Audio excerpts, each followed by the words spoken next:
ओम शांति।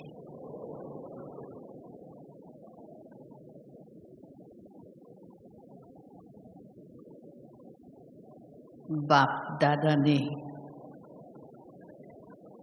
हम सभी को हदों से निकालकर बेहद मिलाया है और उस बेहद का जो सुख है, जो खुशी है, जो आनंद है, वो हदों में नहीं है।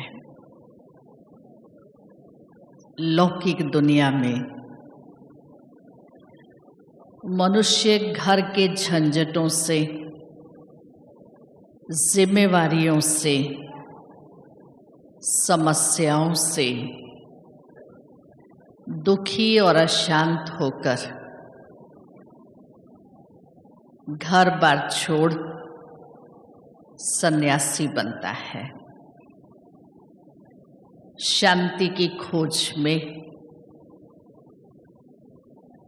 उसको घर बार से वैराग्य आ जाता है। लेकिन बाबा ने प्रवृत्ति में रहते हुए, अपनी जिम्मेवारियों को संभालते हुए, ब्रह्मा मुख वंशावली ब्राह्मण बनाकर बेहद का सन्यास और बेहद का वैराग्य सिखलाया है। लौकिक में जब किसी की मृत्यु हो जाती है, शमशान में जाते हैं, कुछ क्षणों के लिए वैराग्य आता है। क्या मेरा भी अंत इसी तरह होगा? मुझे भी ऐसे ही ये दुनिया छोड़कर जानी पड़ेगी। इस दुनिया में कोई सार नहीं है। और वो वैराग्य को शमशानी वैराग्य कहा। वहां से लौटकर घर आए, फिर वैसे के वैसे। बाबा ने हम बच्चों को कौन सा वैराग्य सिखाया है? सर्व हदों से पार। और वो इसलिए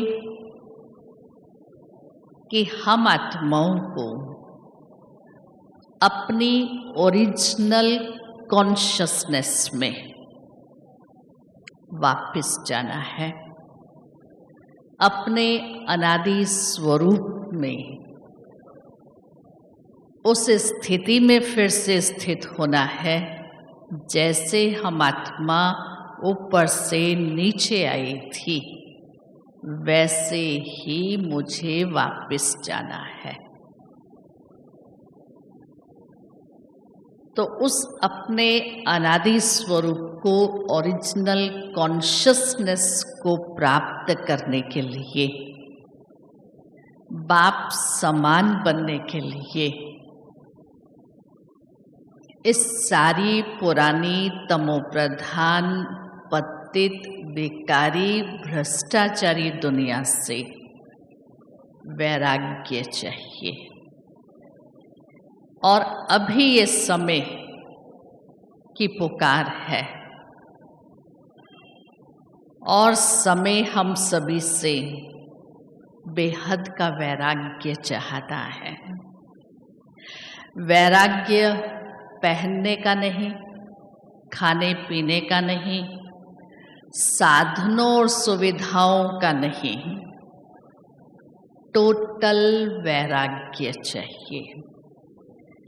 मनसा वृत्ति, दृष्टि, कृति, देह अभिमान, हद के भाव और हद की भावनाओं से संपूर्ण वैराग्य हो। माया वैर और राग में लाती है। जिस वैर और राग ने दुर्योधन का सत्यानाश किया।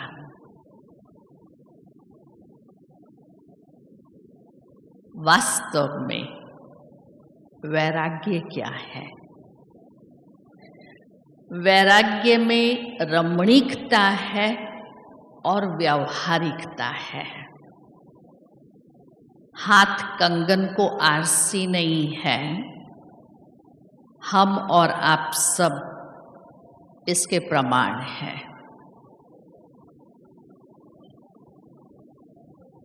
पत्ते पर रात के समय जब ओस गिरती है तो वो पानी की बूंद मोती की तरह चमकती है। राजा जनक ने महलों में रहते हुए उस बेहद के वैराग्य को महसूस किया और अपनी राजाई की कि राजाई में होते हुए उस राज्य के सुखों से कैसे दूर रह सकते हैं जो वो राजाई मुझे आकर्षित नहीं करे।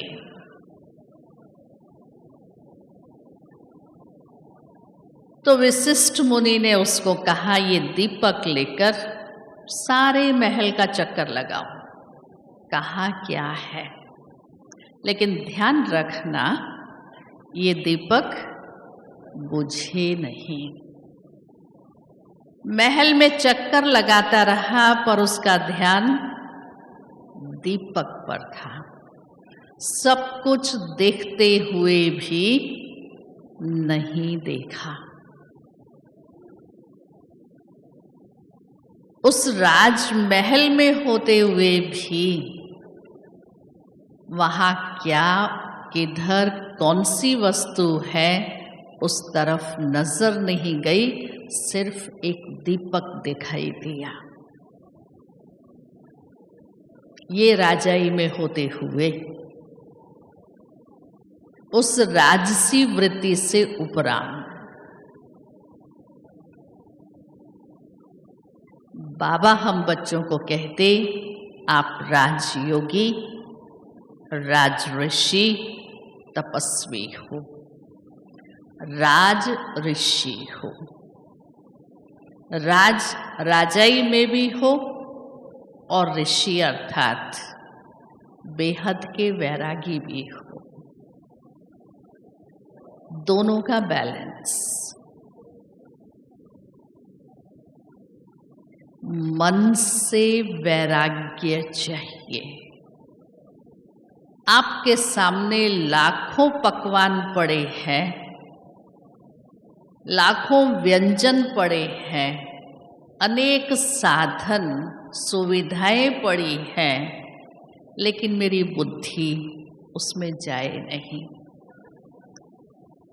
मुझे कशिश नहीं हो, वो मुझे आकर्षित नहीं कर सके। इस दुनिया में एक बहुत बड़ा फिलोसोफर एरिस्टोटल हुआ है।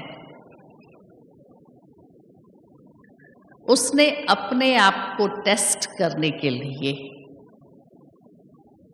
कि इस दुनिया में कोई ऐसी वस्तु है जो मुझे अपनी तरफ आकर्षित कर सके, रोज शाम को 3-4 घंटे बाजार में जाता था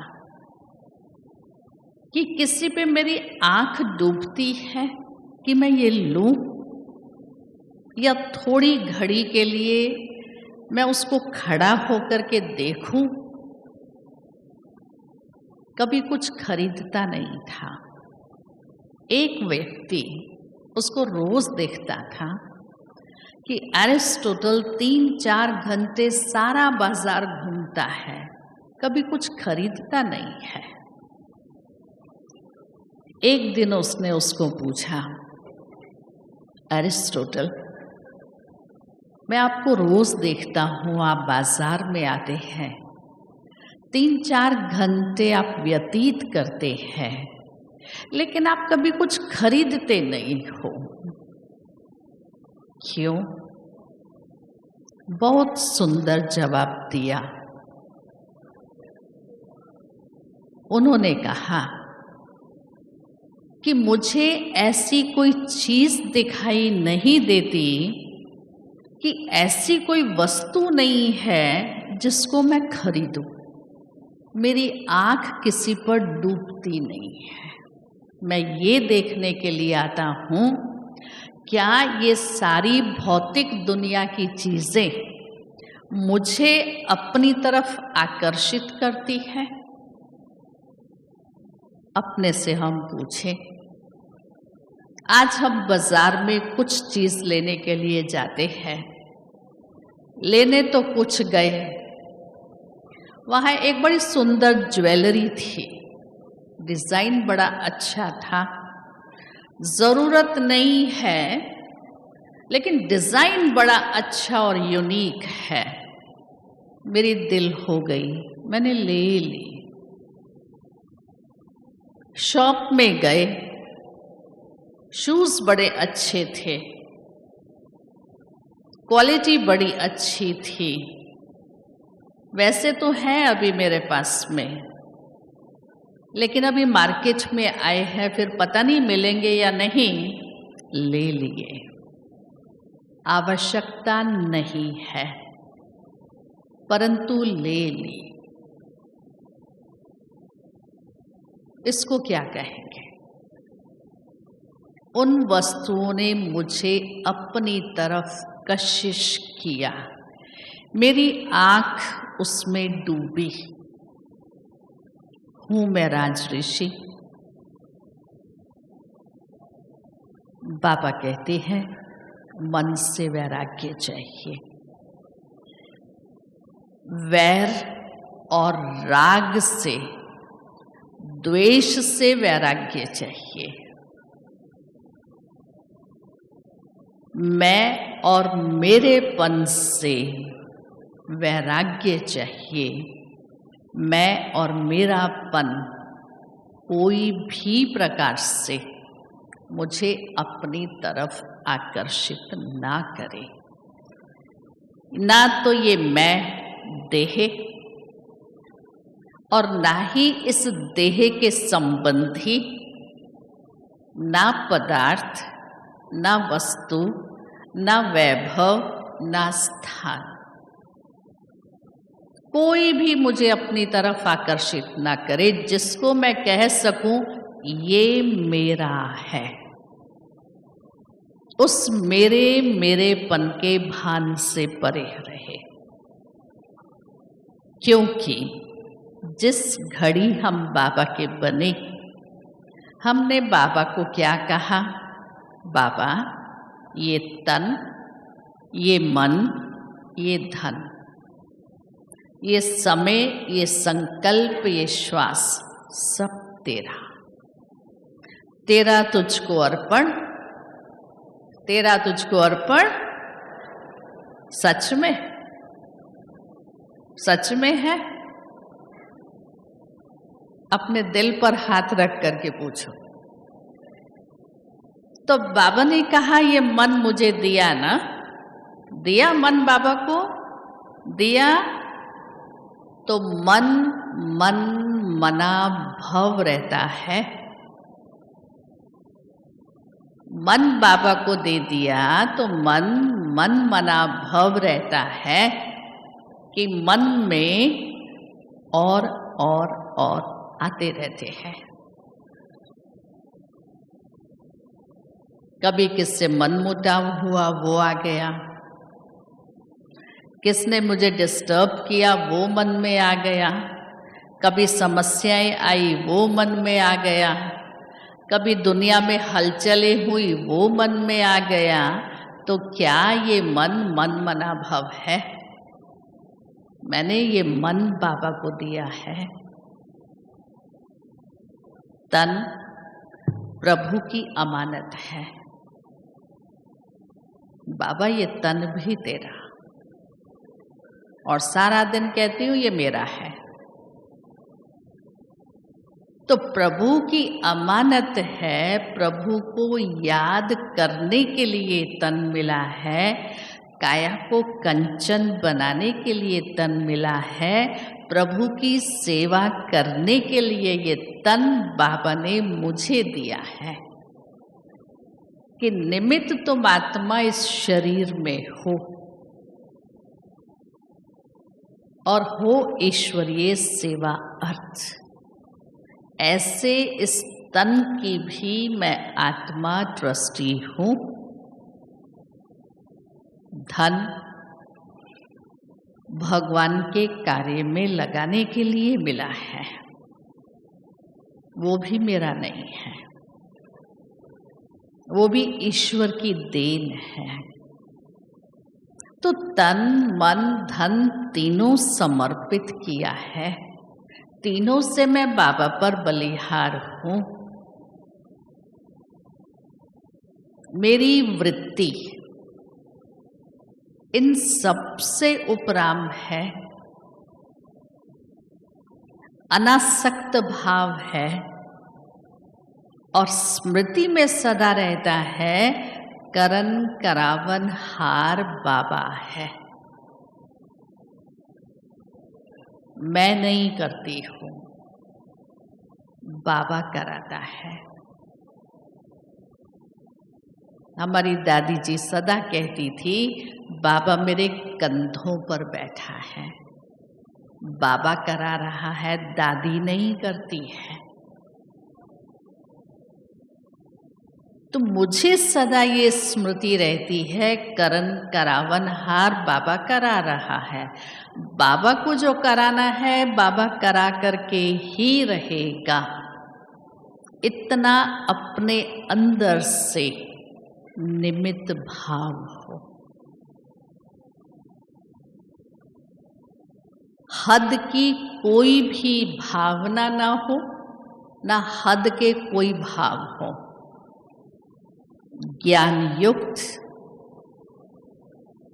वैराग्य चाहिए,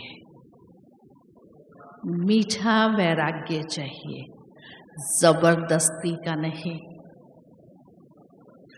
कोई मुझे बंधनों में बांधता है, कोई मुझे मारता है, कोई दुखी करता है, अशांति है, मैं घर बार छोड़ के चली जाऊं, वो वैराग्य नहीं है, परिस्थिति वश वैराग्य है। सब साधनों के होते हुए, सब सुविधाओं के होते हुए बुद्धि उससे डिटैच हो, अनासक्त हो, उपराम हो। वो साधन मुझे स्वप्न में भी खींचे नहीं। ऐसा ज्ञान युक्त मीठा वैराग्य चाहिए, जिसमें जरा भी अहम भाव नहीं हो। कोई भी प्रकार की कीर्ति, महिमा, प्रशंसा, गुण, विशेषताएं मुझे आकर्षित नहीं करें। कोई महिमा करे तो मैं चढ़ जाऊं, कोई मेरी प्रशंसा करे, वाहवाह करे तो वारे मैं, मेरे जैसा तो कोई है ही नहीं, अहंकार आ जाए। कहीं ये तो बड़ा गुणवान है, ये बड़ा समझदार है, इसमें तो बहुत विशेषताएं हैं, मुझे उल्टा नशा चढ़ जाए। यहाँ महिमा, कीर्ति, प्रशंसा, विशेषताओं को स्वीकार किया तो भविष्य में जीरो हो जाएगा। ये सारी देन प्रभु प्रसाद है, बाबा की दी हुई है, चाहे वो गुण है या विशेषता है। उस महिमा और प्रशंसा को मैं स्वीकार नहीं करूं। कराने वाला बाबा है, उसने कराया। मेरे में क्या ताकत है जो मैं कर सकूं? सर्वशक्तिवान कराने वाला मेरा बाप है, परंतु इस वैराग्य में जो विघ्न आता है, संग्रह वृत्ति, वस्तुओं को इकट्ठा करके रखना आवश्यकता नहीं है, परंतु वस्तु अच्छी लगी, कपड़ा अच्छा लगा, साड़ी अच्छी लगी, ज्वेलरी अच्छी लगी, कोई डेकोरेशन पीस अच्छा लगा, ले आई, लाके कपबोर्ड में रख दिया, पड़ा है, यूज नहीं है, क्योंकि आवश्यकता नहीं थी।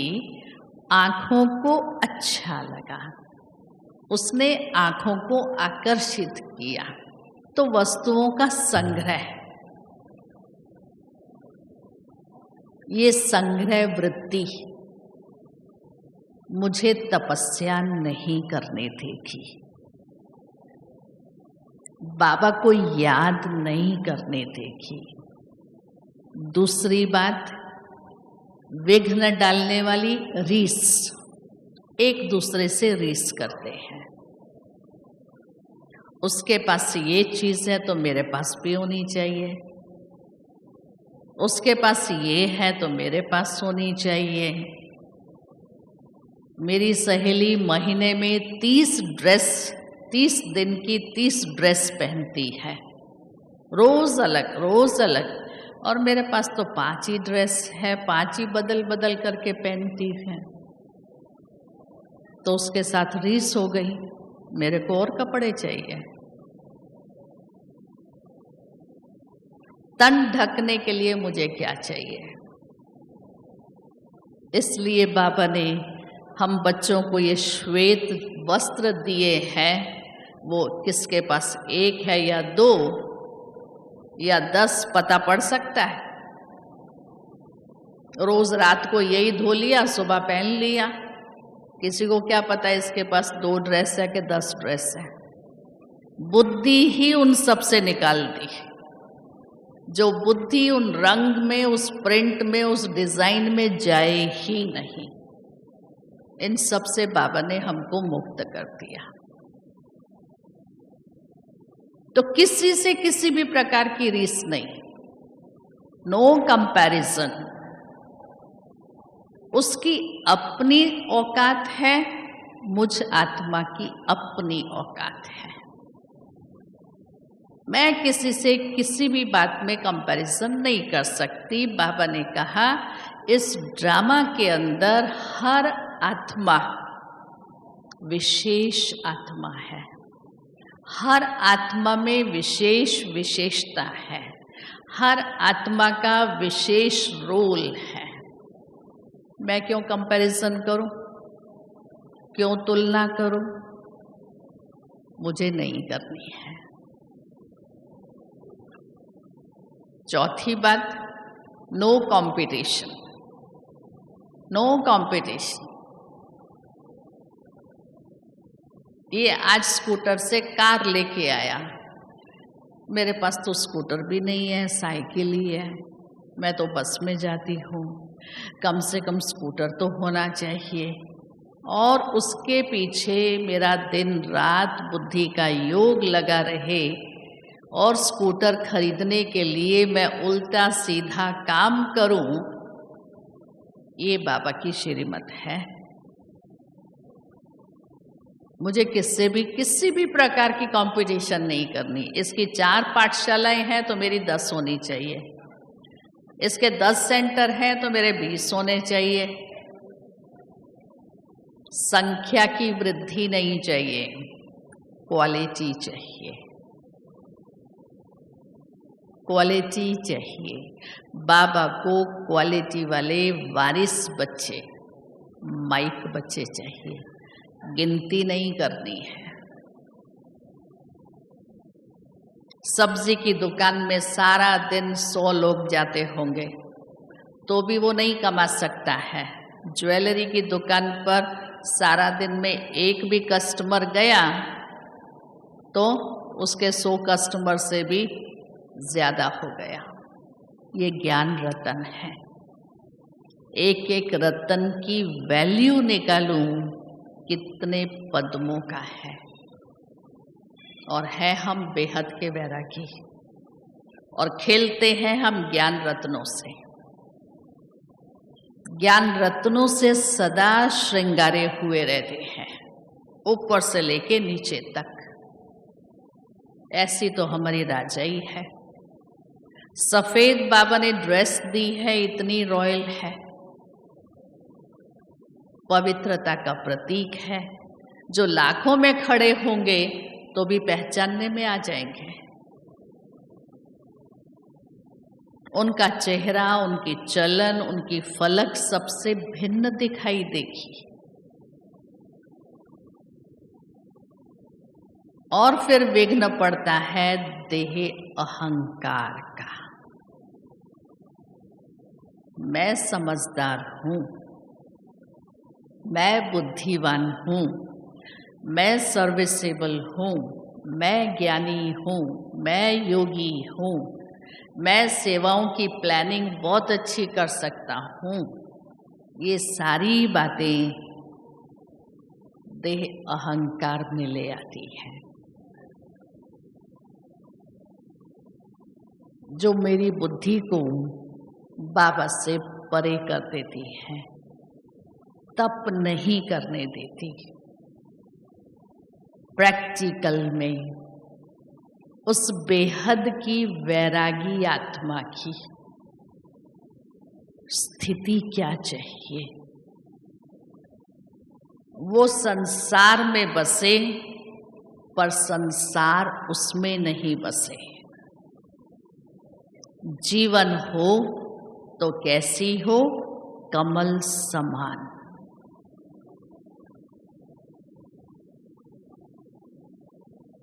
वो कहावत है, मुनीम जी दुबले क्यों हो? सारे संसार की चिंता है और दुनिया में क्या हो रहा है उसकी मैं बैठकर चिंता करूं, उसका चिंतन चलाऊं। आप उसका कुछ समाधान कर सकते हो, सॉल्यूशन उनको दे सकते हो, तो चिंतन करने से फायदा? इसकी उसकी, इसकी उसकी, तेरी मेरी, सबकी चिंता कर रहे, सबका चिंतन चल रहा है, रिजल्ट है जीरो। तो संसार को अपने में नहीं बसाओ। आप कमल फूल समान संसार में रहो। संसार में बसेंगे तो चारों तरफ कीचड़ ही कीचड़ है, दुख की ही दुनिया है, बेकारी दुनिया है, भ्रष्टाचारी दुनिया है। मुझे अपनी वृत्ति को उपराम रखना है। संसार को, दुनिया को अपने में बसाओ नहीं, संसार में फंसो नहीं।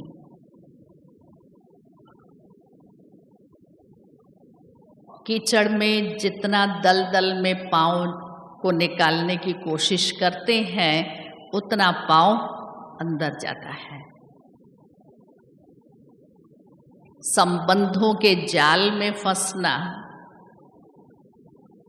फिर उसमें से निकलने की मेहनत करना, बहुत बहुत मेहनत है।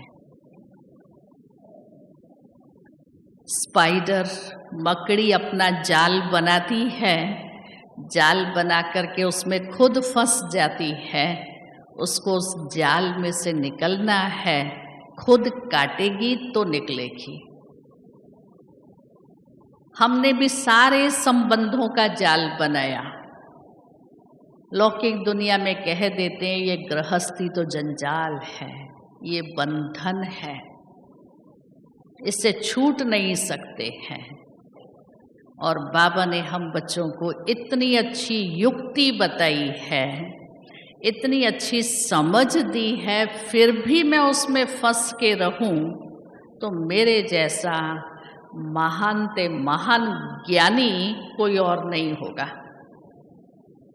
इसलिए बाबा कहते महान ते महान मूर्ख देखना हो तो यहाँ देखें।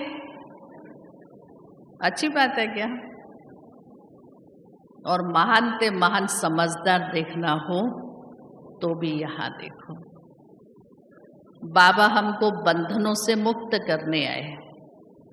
जीवन मुक्त स्थिति का अनुभव इस संगम पर करा रहे हैं और मैं वो अनुभव करने की बजाय और बंधनों में अपने को जकड़ती जा रही हूँ। छोड़ो तो छूटे।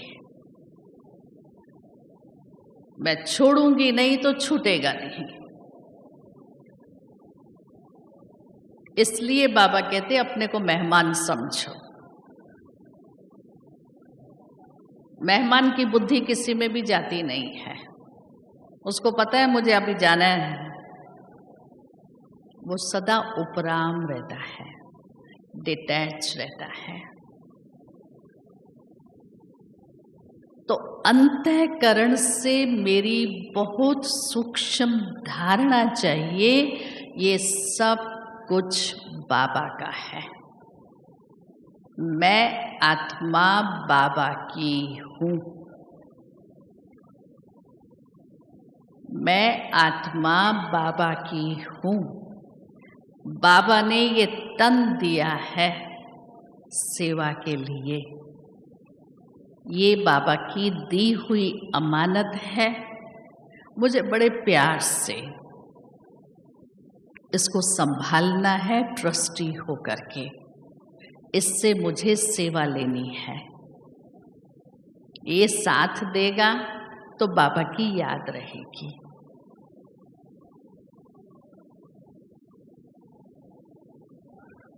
तो जब मैं आत्मा बाबा की हूँ, मेरे पास जिसको मैं कहती हूँ ये मेरा है, वो सब बाबा का है। ये तन भी बाबा का, मेरे संबंधी भी बाबा के, वस्तु भी बाबा की, पदार्थ भी बाबा के, मन भी बाबा का, बुद्धि भी बाबा की, धन भी बाबा का, सब कुछ बाबा का। सारा लौकिक परिवार ये बाबा का है। भक्ति में तो कहते थे जो कुछ दिया हुआ है, किसका दिया हुआ है? भगवान का दिया हुआ है। ये खुद कहते थे।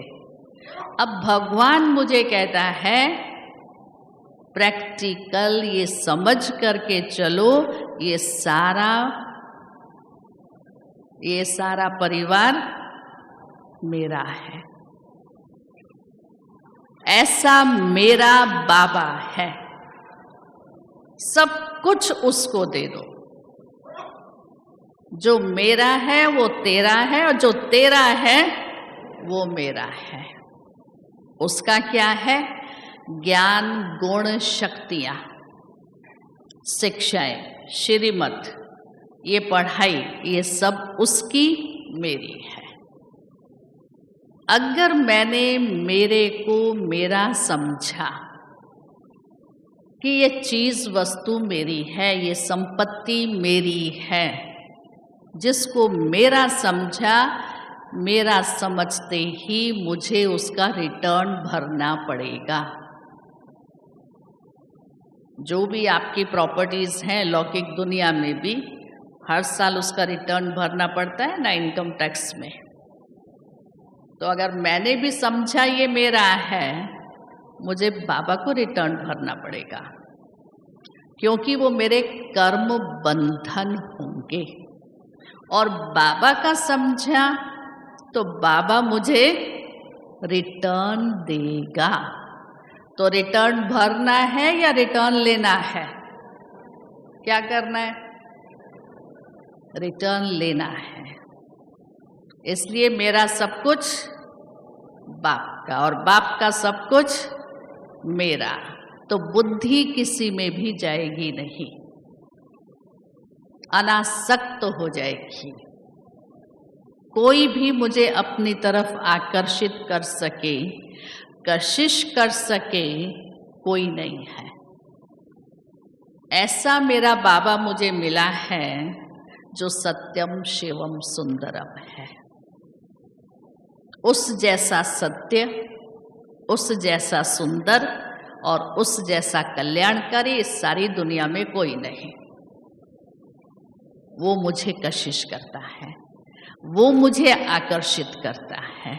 मैं उसकी हूं और वो मेरा है। तो और क्या चाहिए मुझे? और क्या चाहिए? तो मीठी मम्मा का सदा का ये स्लोगन था, पाना था सो पा लिया, अब कुछ पाना बाकी नहीं है। अभी ऐसा है, पाना था वो पा लिया कि कुछ बाकी है? है बाकी? है? नहीं है।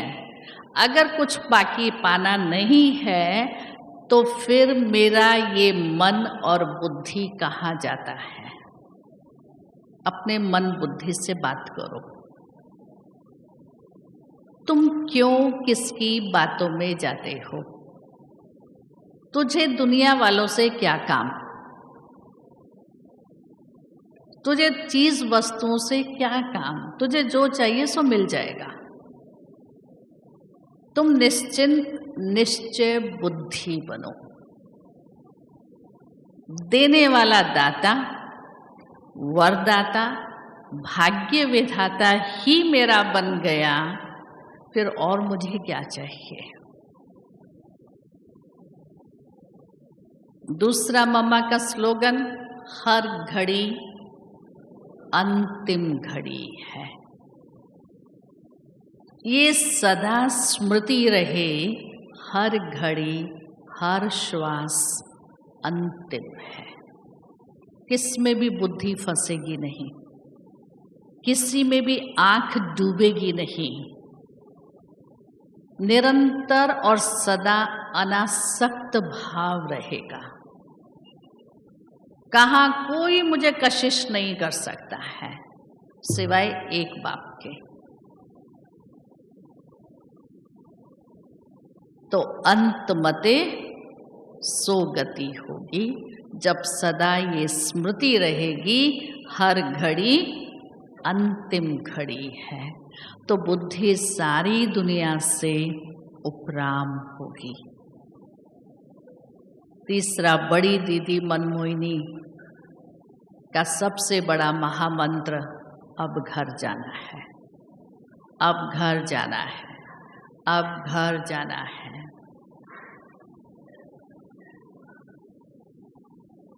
बाबा हमें बार बार स्मृति दिलाते हैं, ड्रामा पूरा हो रहा है, घर जाने का समय समीप आ गया है, तो सदा की ये स्मृति, अब घर जाना है, आत्मा को उसकी असली कॉन्शियसनेस में, उसको उसके अनादि स्वरूप में, जो साकार बाबा की लास्ट 18 जनवरी की मुरली के अंतिम महावाक्य बच्चे, निराकारी, निर्विकारी, निरहंकारी बनना है। तब आत्मा घर जाएगी। उसके लिए उसको कुछ भी चाहिए नहीं, सिर्फ बुद्धि एक बाबा से लगी रहे।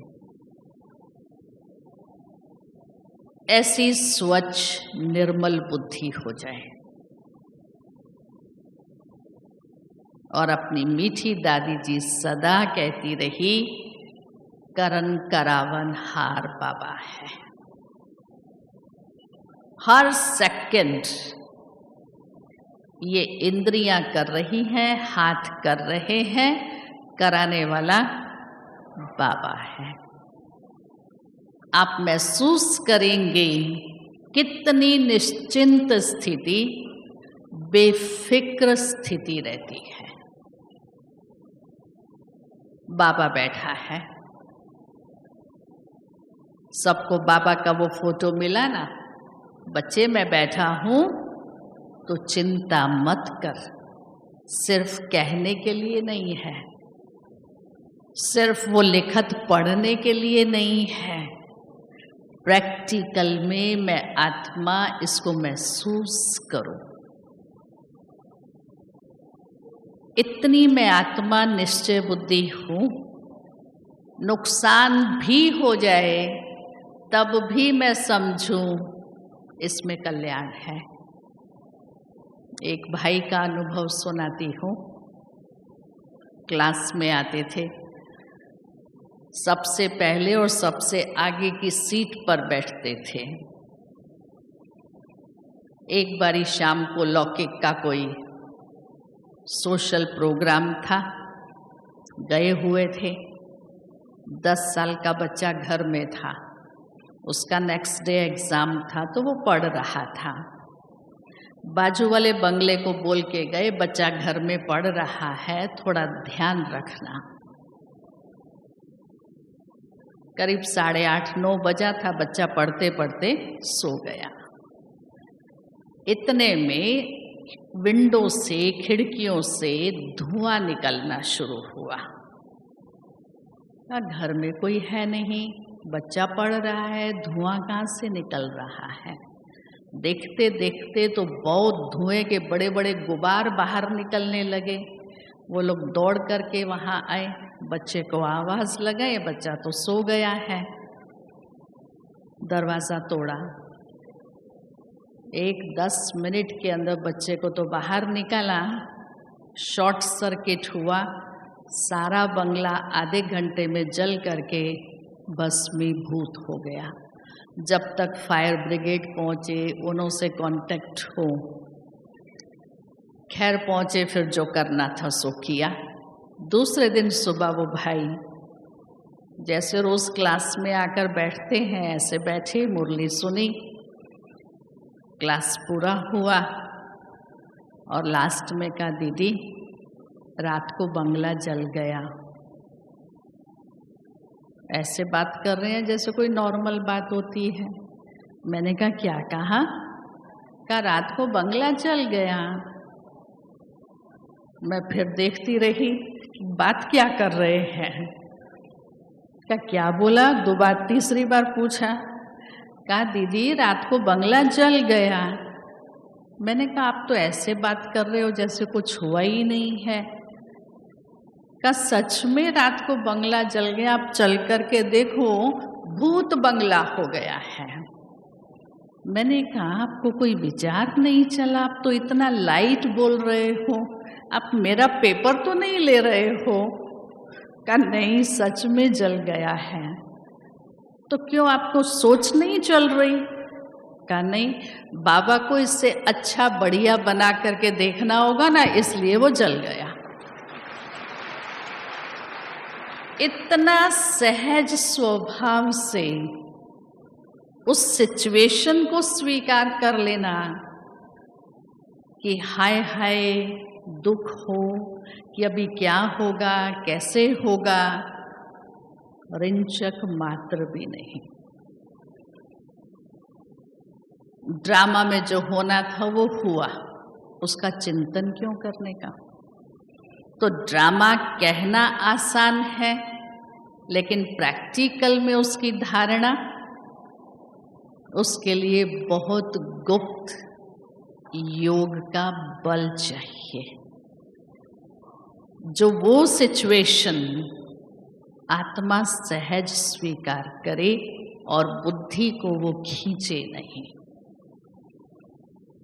ऐसी हम आत्मा की बुद्धि, जो बाबा ने हमको दिव्य बुद्धि दी है, ज्ञान का तीसरा नेत्र खोला है, करण का रावण हार करा रहा है, जो कराएगा वो अच्छा ही होगा। नुकसान हुआ उसमें भी अच्छा है और अच्छा हुआ तो उसमें भी अच्छा है। इतनी अवस्था निश्चय बुद्धि वाली अचल अडोल चाहिए, तो करावनहार मुझे मदद करेगा और वो कराएगा। सच की नाव डोलेगी, डूबेगी नहीं। कहावत नहीं है, प्रैक्टिकल है। पेपर तो आएंगे, हलचलें आएंगी, तूफान आएंगे, मुझे हिलना नहीं है। चाहे सारी दुनिया एक तरफ हो जाए, मैं अकेली एक तरफ हूँ, तो भी हलचल में नहीं आऊँ। इतना अटल निश्चय मुझ आत्मा को बाबा पर चाहिए। ये दुनिया मुझे क्या देगी, क्या दिया है और क्या देगी? ना कुछ दिया था, ना कुछ दे सकती है। जो देने वाला है वो मेरा बाप स्वयं भगवान है, वो मेरा बाबा है। ऐसी बुद्धि इस दुनिया से उपराम हो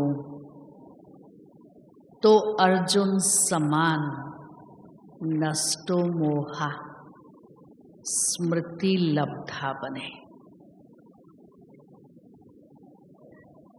यही हमारा अंत का लेसन है। तो ऐसी मेरी बुद्धि सबसे, देह देह के संबंधों से, पदार्थों से, वस्तुओं से, इस दुनिया के लगावों से, झुकावों से, सबसे उपराम है। और सदा मैं आत्मा स्व के स्मृति स्वरूप में हूँ, स्व में स्थित रहूं। स्वार्थ शब्द के अर्थ में टिक जाऊं, ओम शांति शब्द के अर्थ में टिक जाऊं, तो नष्टो मोहा स्मृति लब्धा हो, तो बेहद की वैराग्य वृत्ति हो।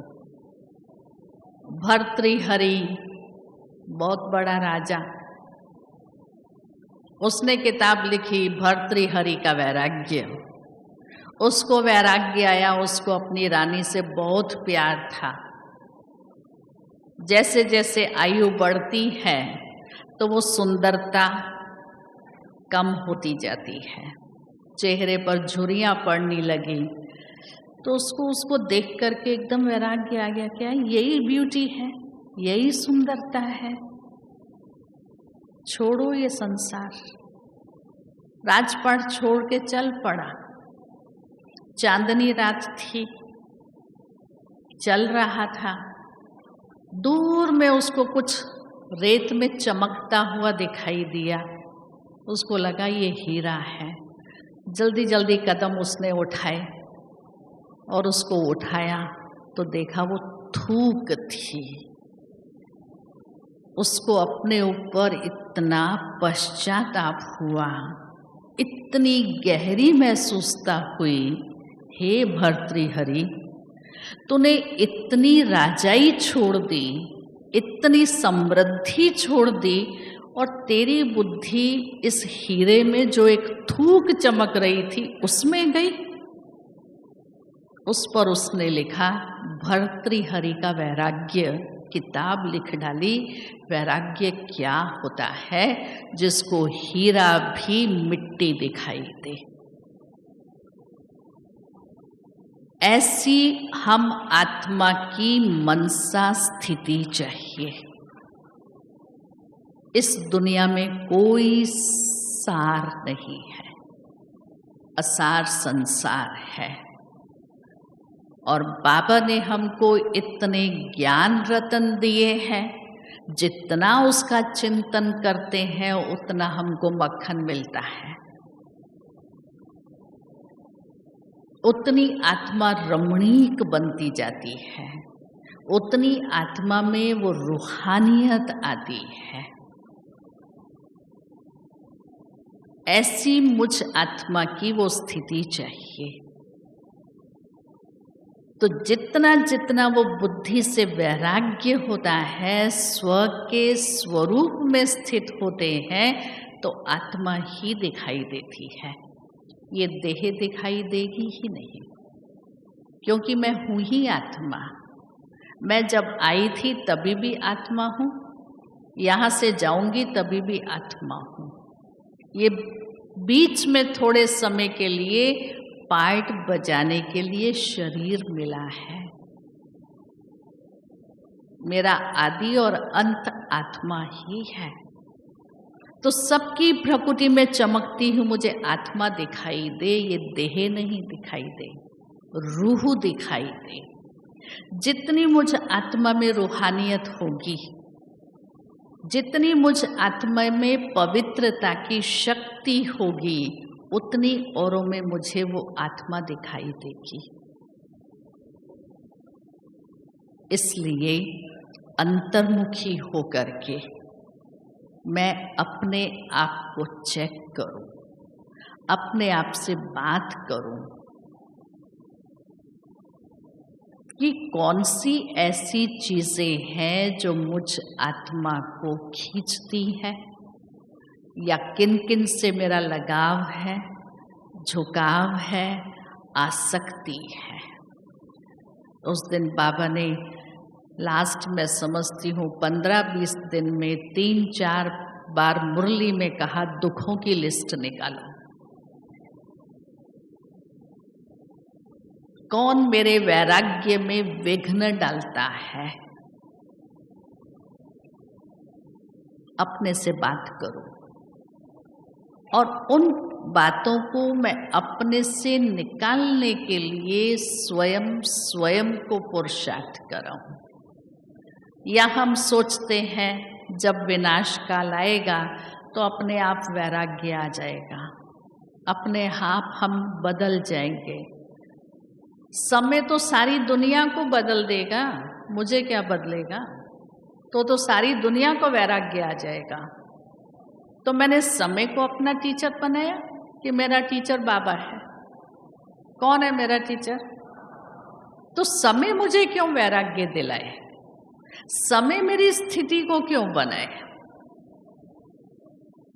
क्या बाबा की पढ़ाई, सर्वशक्तिवान की पढ़ाई, वो मुझे बेहद की वैरागी, बेहद की त्यागी, बेहद की तपस्वी नहीं बना रही? इसका मतलब पढ़ाई पर मेरा पूरा अटेंशन नहीं है। सिर्फ मुरली सुन लेना नहीं है, उसके ऊपर मेरा चिंतन चाहिए, मनन चाहिए। तो कौन कौन मुझे कशिश करता है, मैं अपने को चेक करूं, अपने को महसूस कराऊं और उन बातों को अपने में से निकालने का पुरुषार्थ करूं। तो बाबा जो चाहते हैं चलन से और चेहरे से बाबा दिखाई दे, वो रूहानियत हो, वो पवित्रता की शक्ति हो, वो सन्यासियों को चैलेंज कर सके कि हम प्रवृत्ति में रहते हुए भी अनासक्त हैं, डिटैच है, इस दुनिया से उपराम है। किस में भी हमारी बुद्धि फंसती नहीं है, अटकती नहीं है। हम किसके प्रभाव में नहीं आते हैं, किसके झुकाव में हम नहीं हैं। अंत के समय की अपनी स्थिति को बनाने के लिए बाबा बार बार कहते, बहुत काल का अभ्यास चाहिए। तो ऐसी मैं आत्मा अपने आप से पूछूं, मैं बेहद की वैरागी हूं। ये दुनिया मुझे मरी हुई दिखाई देती है, ये सारी दुनिया मुझे शमशान दिखाई देती है। आज उनों के चेहरे तो देखो दुनिया वालों के, कोई खुशी नहीं, कोई आनंद नहीं है, कोई सुख नहीं है। बस दौड़ रहे हैं, दौड़ रहे हैं, दौड़ रहे हैं। किसके पीछे? क्या पाने के लिए? कोई लक्ष्य नहीं है, एक अल्पकाल के सुखों के लिए। उसके पीछे रात दिन एक कर रहे। और हम बच्चों को अविनाशी कमाई तो क्या, 21 जन्मों की प्राप्ति हो रही है। 21 जन्म तो क्या, 5,500 वर्ष का ड्रामा हम अपना अभी बना रहे। इतनी श्रेष्ठ अविनाशी प्राप्ति, फिर भी मुझ आत्मा की बुद्धि किस में भटके, कहीं फंस जाए, कहीं लटक जाए और बाबा से मेरा बुद्धि योग टूट जाए, उसको क्या कहेंगे। बाबा रोज अमृत वेले मुझे देखता है, क्योंकि वो वरदानी समय है। बाबा बच्चों के पास चक्कर लगाते हैं, कितने वरदानों से झोली भर रही हूं, ये मैं आत्मा स्वयं को महसूस कराऊं। वो वरदानी समय प्राप्तियों का समय है, तो ऐसे समय को मुझे सफल करना है। तो जितना जितना बुद्धि से वैराग्य होगा, उतनी मैं आत्मा गुप्त तपस्या कर सकती हूँ। तपस्या कोई बैठ करके नहीं करनी है कि 4 घंटा योग में बैठ जाऊं, 8 घंटा बैठ जाऊं, अखंड योग लगाऊं, नहीं। चलते फिरते कर्मयोगी बन। तपस्या माना निरंतर एकाग्र बुद्धि, निरंतर एकांतवासी,